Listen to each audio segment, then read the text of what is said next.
UP की राजधानी लखनऊ में रविवार को समाजवादी पार्टी के मुखिया अखिलेश यादव ने प्रेस कॉन्फ्रेंस किया। उन्होंने स्वामी विवेकानंद की जयंती पर लोगों को संबोधित किया। कहा कि स्वामी विवेकानंद ने कहा था कि धर्म से ज्यादा रोटी की जरूरत है, गरीब को धार्मिक बात समझाना गलत होगा।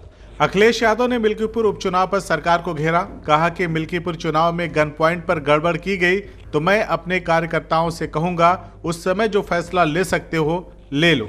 सपा मुखिया ने कहा कि इस बात को अपने मन में रखें, इंडिया गठबंधन मजबूत है और मजबूत रहेगा। जिस राज्य में भाजपा के खिलाफ जो क्षेत्रीय दल मजबूत है उसका साथ दिया जाना चाहिए। इससे पहले सपा मुखिया ने कन्नौज में रेलवे स्टेशन पर हुए हादसे को लेकर सरकार को बुरी तरह से घेरा। उन्होंने सोशल मीडिया प्लेटफॉर्म एक्स पर पोस्ट करते हुए लिखा कि रेलवे विभाग का हादसा भाजपा के महाभ्रष्टाचार के महालालच के कारण हुआ है। उन्होंने कमीशन लेकर ठेका देने का आरोप लगाया। अखिलेश ने कहा कि ठेका लेकर किसी और को ठेका दे देते हैं, बिना काम किए अपना लाभ कमाकर निकल जाते हैं। ऐसे में आधे से भी कम बचे पैसों में थर्ड क्लास जानलेवा निर्माण कार्य ही होंगे, जिनमें ना तो क्वालिटी होगी और ना ही सिक्योरिटी का ही ध्यान रखा जाएगा। अखिलेश ने कहा कि इसी के चलते गुणवत्ता और सुरक्षा दोनों की बुरी तरह उपेक्षा होती है, जिसके परिणाम स्वरूप ऐसे हादसे होंगे। सपा मुखिया ने मांग की है कि भाजपा सरकार इस हादसे का जिम्मेदार अपने आप को मानते हुए घायलों के परिवार को तत्काल मुआवजा देने का ऐलान करे। स्वामी विवेकानंद जी को याद भी करते हैं। जहां हम सब लोग बैठ करके याद कर रहे हैं, आदरणीय उदय प्रताप सिंह जी ने जो बातें रखी हैं कि पहले ही भाषण में जो उन्होंने बात स्वामी विवेकानंद जी ने कहा कि हम उस देश से आते हैं जिस देश ने हमें सिखाया है कि टॉलरेंस क्या है, यूनिवर्सल एक्सेप्टेंस क्या है। हमारा समाज, हमारा धर्म हमें टॉलरेंस सिखाता है, वहीं यूनिवर्सल एक्सेप्टेंस है। अगर कोई भी धर्म का यहां आया, किसी भी विचार को लेकर आया, भारत के लोगों ने उसे एक्सेप्ट कर लिया। अगर उनके जीवन के बारे में जो हम लोग पढ़ते हैं, जहां आज ही की तारीख में उनका जन्म हुआ था 1863 में,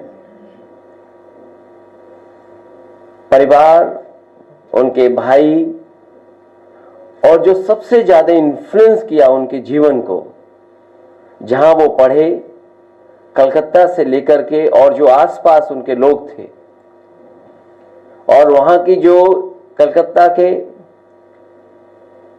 जिस इंस्टीट्यूशन में पढ़े वहां से इन्फ्लुएंस हुए।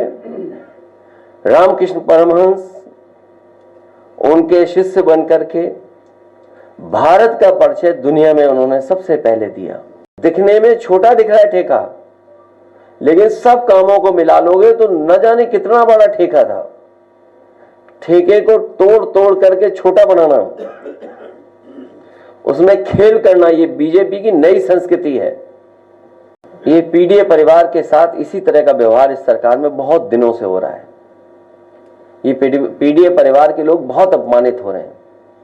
इसलिए मैंने ये भी कहा कि पीड़ित, दुखी, अपमानित लोग पीडीए के साथ खड़े दिखाई दे रहे हैं।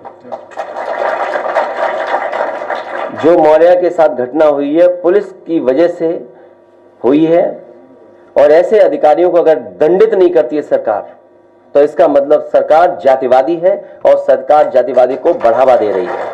क्योंकि इस तरह की भाषा इस्तेमाल करने के बाद भी अगर कोई कार्रवाई नहीं हो रही है, इसका मतलब है भारतीय जनता पार्टी, उनकी सरकार में बैठे हुए लोग जातिवाद को बढ़ावा दे रहे हैं। मिल्कीपुर की पूरी तैयारी है। अयोध्या का चुनाव भारतीय जनता पार्टी फिर एक बार हारेगी। इसलिए हारेगी, कई अखबार, टीवी चैनल यही कह रहे हैं कि समीकरण तो समाजवादी पार्टी के पक्ष में ही है। इंडिया गठबंधन वैसा ही इंटैक्ट है। जो इंडिया गठबंधन शुरुआती दौर में जहां से बनना शुरू हुआ था कि वो रीजनल पार्टीज जो भारतीय जनता पार्टी का मुकाबला कर सकें,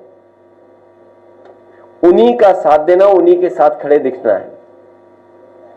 समाजवादी पार्टी आज भी उसी रास्ते पर है कि इंडिया गठबंधन और मजबूत हो, वही regional party Bharatiya Janata party का मुकाबला करें जो लड़ रही हैं, उन्हीं के साथ खड़ा दिखना पड़ेगा। CIB इंडिया न्यूज की सभी खबरों को देखने के लिए लाल रंग की बटन को दबाकर चैनल को सब्सक्राइब जरूर करें, घंटी जरूर दबाएं ताकि हमारी सभी खबरों के नोटिफिकेशंस आप तक पहुंचते रहें।